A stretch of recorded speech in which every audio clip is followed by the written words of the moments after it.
Whiskey. You either like it or you hate it.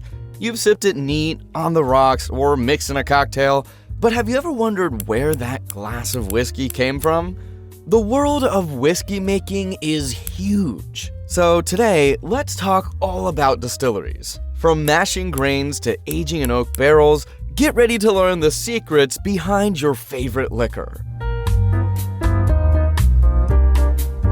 Well, whiskey is a golden brown distilled spirit made from fermented grain.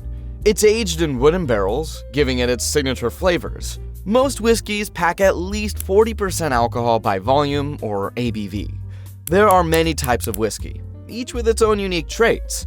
They're often defined by where they're made, the grains used, or how they're aged. The taste? It's warm, spicy, sweet, with a hint of caramel. The name whiskey comes from the Gaelic phrase Uisce Bea, meaning water of life. Its exact origins are unclear, but grain spirits have been around in Europe for over 500 years. Some say whiskey began in Ireland around 1,000 years ago and was later introduced to Scotland by monks. The first records of Scottish whiskey making date back to 1494. When Europeans came to the Americas, they brought their distilling skills. Rum was made in New England by the 1600s. And by the 1700s, whiskey became essential in places like western Pennsylvania. Farmers found it easier to turn their grain into whiskey since it stored well and was easier to transport. Whiskey even played a role in U.S. history. In 1794, farmers rebelled against a whiskey tax. This eventually led to the Whiskey Rebellion. President George Washington had to send troops to restore order. Many whiskey makers moved west to Indiana and Kentucky, areas now famous for the craft. The industry boomed, peaking in 1911, but Prohibition in 1920 put a stop to legal whiskey production until it ended in 1933. Another production high came in 1951 with 800 million liters made.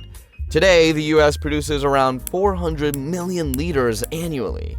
The process of distillation started with basic setups: a heated container, a cooling tube, and a receptacle. Over time, pot stills refined the process. These are still used for whiskey in Scotland and Ireland. In 1826, Robert Stein introduced continuous distillation.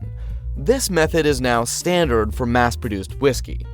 Whiskey's appeal is global. While the US leads in production and consumption, Scotch whiskey, or simply Scotch, remains the gold standard worldwide. You can't beat it. Whiskey starts with a few simple ingredients that work together to create its distinct character. The foundation of whiskey is a mash made from grains. Some common grains include malted barley, rye, corn, and wheat. Each grain influences the flavor and type of whiskey. For example, rye whiskey must have at least 51% rye in its mash, but Kentucky bourbon needs at least 51% corn. After distillation, water is added to adjust the alcohol content. This step makes sure the whiskey reaches the desired alcohol by volume. US regulations allow whiskey to include up to 2.5% added flavors, though straight whiskey contains none. Some producers add spices, botanicals, or color during distillation or aging to give their product a unique touch. Aging is crucial. Whiskey sits in wooden barrels for years, developing its flavor and color. In the US, whiskey must age for at least 2 years, but many are aged for 10 to 12 years for richer and more complex taste. Now that we know everything we need and the basics, it's time to see how it's actually made.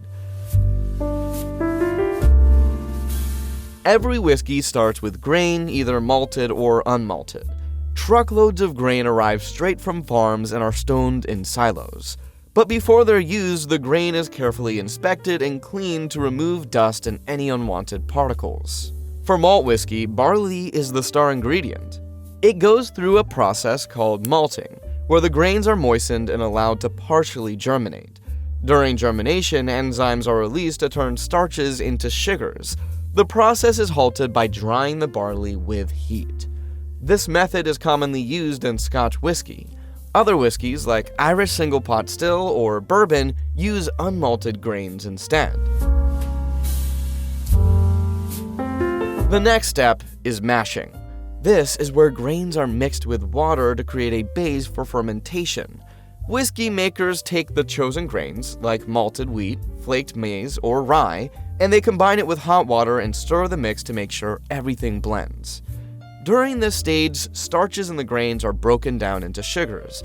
Ground grains are placed in a large tank known as a mash tun, where they are mixed with hot water. Even when unmalted grains are used, a bit of malted barley is added to help with starch-to-sugar conversion. The result is a thick porridge-like mixture called mash. Once the sugar has been extracted, the mash is ready for fermentation. Once the mash is ready, it's time to ferment it. The mixture is placed into large vats, often called washbacks, and left to ferment for 1 to 2 weeks. During fermentation, yeast is added to the mash or wort. The yeast feeds on the sugars, converting them into alcohol. This process usually takes between 48 and 96 hours, depending on the yeast strain and fermentation time.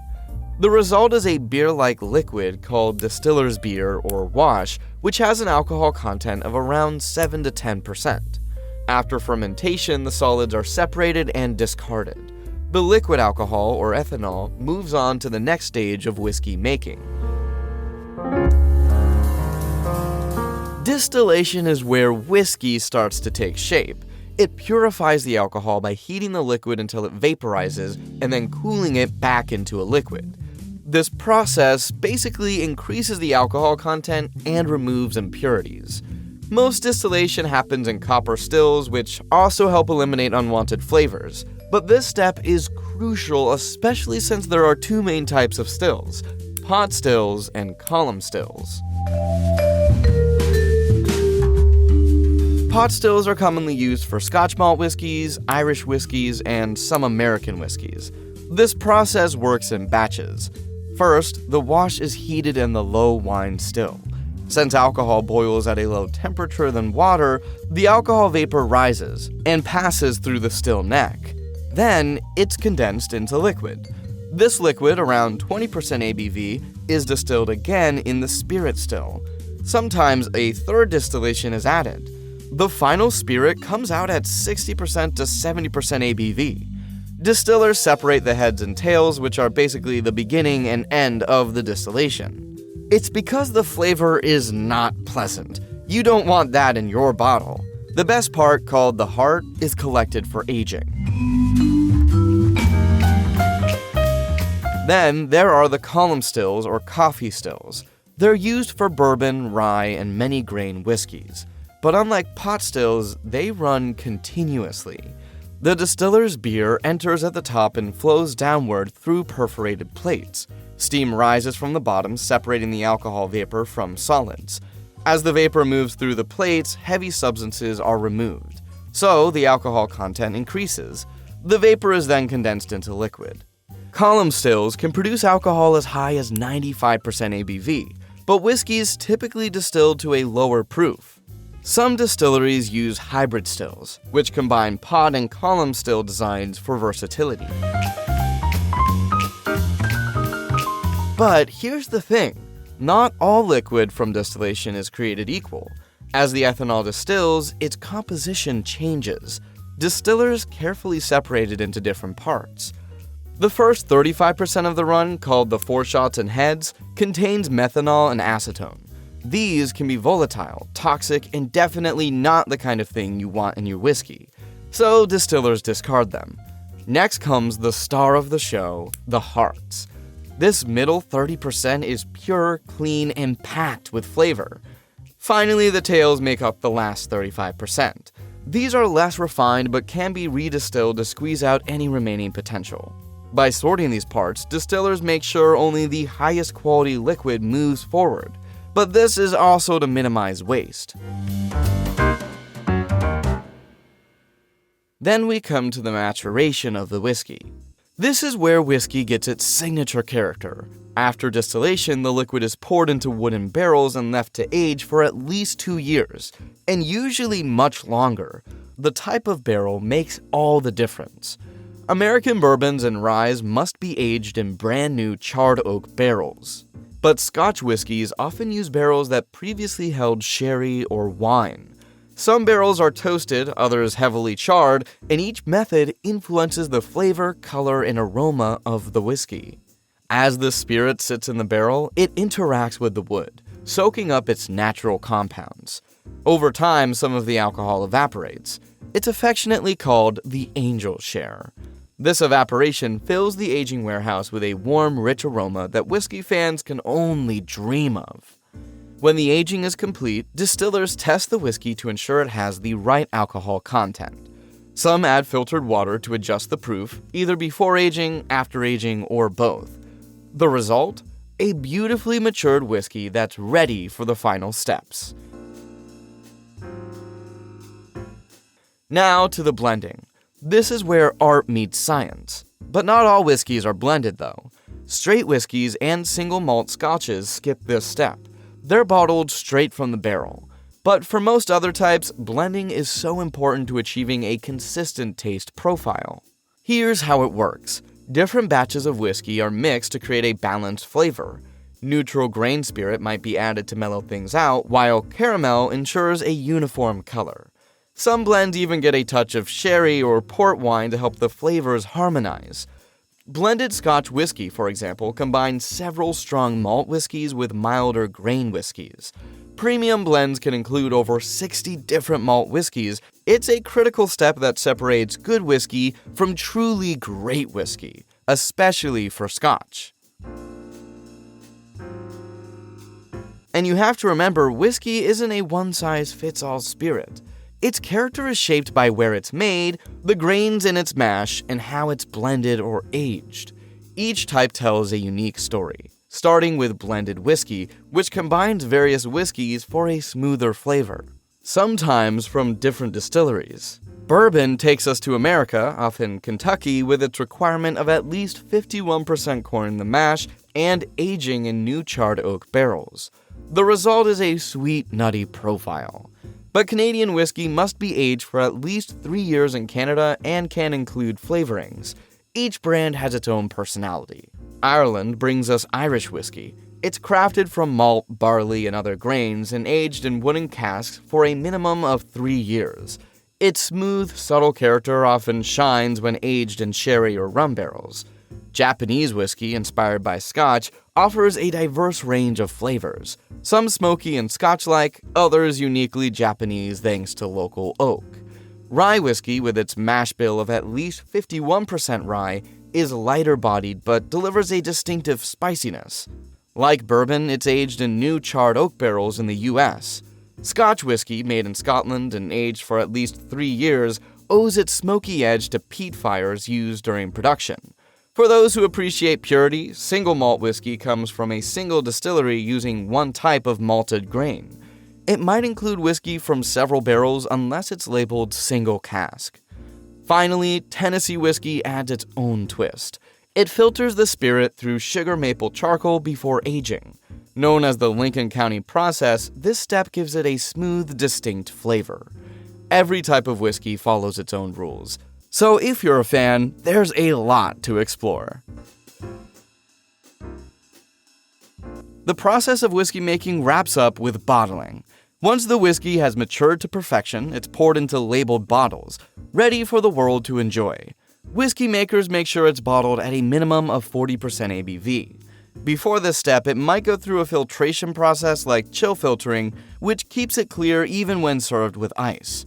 For large brands, barrels are blended together during bottling, sometimes combining dozens or even hundreds.